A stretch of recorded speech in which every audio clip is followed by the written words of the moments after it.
From the British Prime Minister, we are obviously deeply concerned about the decision to pass the national security law in Beijing as it affects Hong Kong.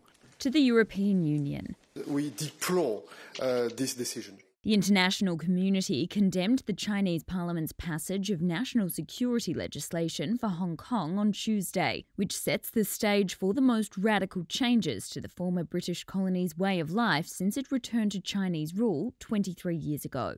The law tackles subversion, terrorism, separatism and collusion with foreign forces, with certain crimes punishable by up to life in prison, according to Chinese state media.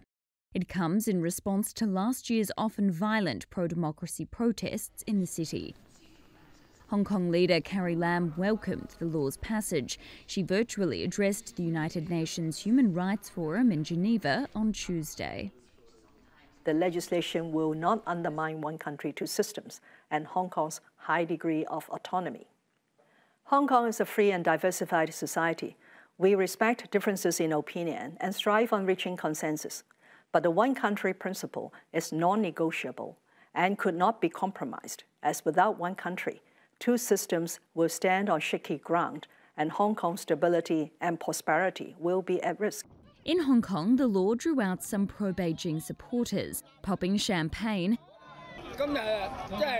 Today I am very happy, said this 76-year-old, a far cry from critics and protesters demonstrating in a downtown shopping mall. This national security law is enacted when most of the Hong Kong people, indeed all of them, have no idea what even the law is, and no idea what the provisions are, and what are the punishment, and what are the so-called the punishable acts.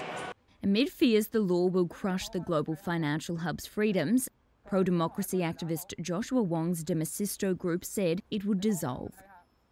The legislation may get an early test, with activists and pro-democracy politicians saying they would defy a police ban on a rally on the anniversary of the July 1 handover.